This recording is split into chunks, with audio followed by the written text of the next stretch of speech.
Hello दोस्त, आप सभी का स्वागत है आपका अपने यूट्यूब चैनल मैथ में ट्यूटोरियल। दोस्तों, मैं ही वीरमणि कुमार। आज आप लोग को फिर से हम एपी पढ़ाने वाले हैं और एपी में 5.2 का हम आज क्वेश्चन नंबर 13वां लेकर के आए हैं। तो प्लीज़ अगर वीडियो अच्छा लगे तो लाइक, शेयर, कमेंट और सब्सक्राइब जरूर कर बताया वीडियो कैसा लगा। तो आइए हम सवाल को शुरू करते हैं। और सवाल शुरू होने से पहले आपको कुछ बातों को ध्यान देना है। वो भी कौन सी बात? तो सबसे पहले आपका किसी भी एपी का एनवा पद के लिए फार्मूला याद होगा कि टीएन बराबर ए प्लस एन माइनस 1 गुने डी होता है। तो जी हाँ दोस्त, तो सबको ये पता है। तो आइए हम सवाल को शुरू करते हैं, तब तक आप वीडियो में बने रहिए। तो आपका सवाल है कि किसी एपी का 7वां पद है 20 है। तो आपको जो दिया है वो पहले लिखे, क्योंकि किसी एपी का आपको 7वां पद कितना है? 20 है। तो 20 हम लिख दिया। किसी एपी का 7वां पद 20 माने 7वां नंबर पर आपको 20 है। उसी प्रकार से 13वां पद जो है 32 माने पहला, दूसरा, तीसरा, चौथा औसा ही 13वां पर 32 है। तो आपको एपी बताना है। तो आइए, तो सबसे पहले क्या काम करो कि आपको जो टीएन बराबर जो देल है T7 बराबर 20 है, तो हमने 20 लिख दिया। अब टीएन बराबर जो फार्मूला होता है उधर टीएन बराबर होता है फार्मूला ए प्लस एन माइनस 1 गुने डी, है ना, बराबर कितना होता है? 20। तो 20 हमने लिख दिया।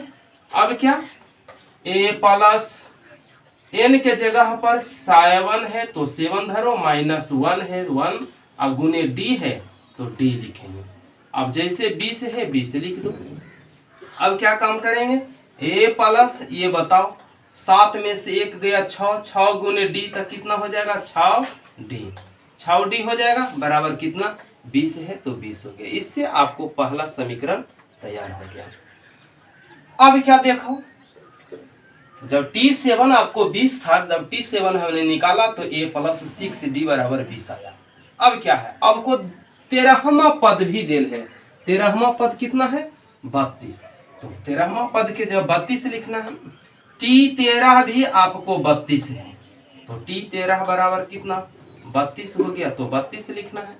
अब Tn ने है, ये Tn फार्मूला है। तो Tn बराबर जो फार्मूला होता है वो लिखो, a प्लस एन माइनस 1 गुने डी बराबर कितना होता है? 32। तो 32 लिख दिया।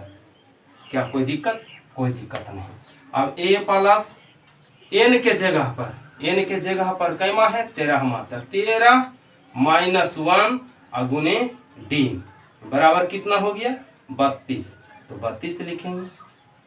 32 लिख दिया। अब क्या काम करना है? इधर चलते हैं, जगह इधर नहीं है। तो a प्लस, अब बताओ 13 में से 1 गया तो 12, 12 गुने डी, तो ये 12d हो गया। 12d बराबर कितना हो गया? 32 है तो 32 हो गया। ये देख लीजिए, दूसरा सवाल आपको यानी दूसरा समीकरण हमारा तैयार हो गया। दूसरा समीकरण हमने तैयार किया। अब देखो एक और 2 से क्या होगा। सवाल 1 और 2 से, सवाल 1 और 2 से क्या होगा? एक में है कि a प्लस 6d बराबर है कितना?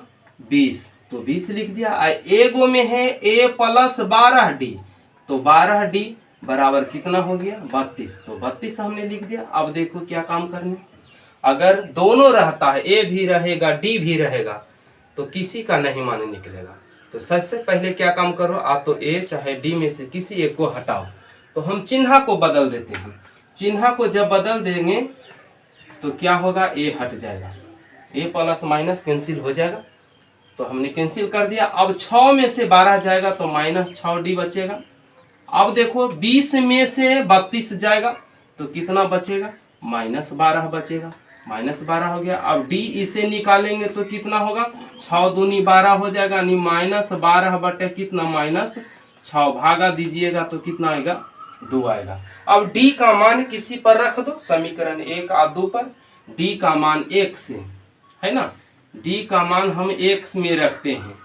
तो 1 में है a प्लस 6d, है ना, a plus 6d, a plus 6 और d के जगह पर 2 रखते हैं। a plus 6d, a plus 6d बराबर 20 था तो 20 लिखा। अब कितना हो गया, a प्लस कितना हो गया, 6 दूनी 12 हो गया, बराबर कितना हो गया, 20 हो गया।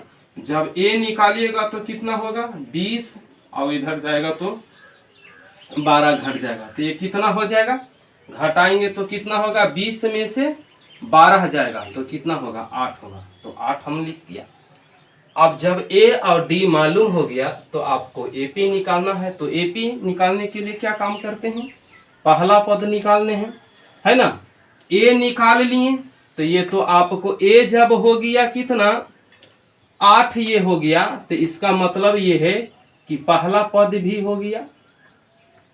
पहला ही पद को a ना बोलते हैं, तो a बराबर 8 हो गया, तो इसका मतलब पहला पद भी आपको 8 हो गया। अब दूसरा पद निकालिए, दूसरा निकालेंगे तो कितना होगा, a प्लस n-1 गुने d।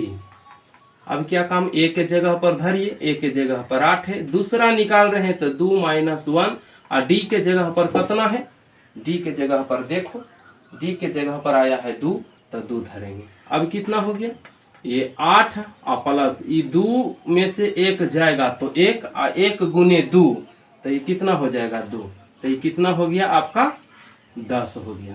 10 हो गया ना, तब हमको AP पता हो गया, इसलिए AP कितना कितना हो गया जो देख लीजिए। AP आपको क्या हो गया, तो प्रथम पद आया 8, है ना, दूसरा आया 10, दूसरा 10। अब देख लीजिए कितना के बढ़ते जा रहा, 8 से हो गया 10, तब ये कितना होगा, 12 होगा, 12 होगा। इसी प्रकार से और आगे बढ़ते जाएगा, यही आपका AP हो गया। 8, 12, 8, 10, 12, 14, 16, 18, इसी प्रकार से 2-2 के बढ़ते जाएगा, यानी यही आपका AP हो गया।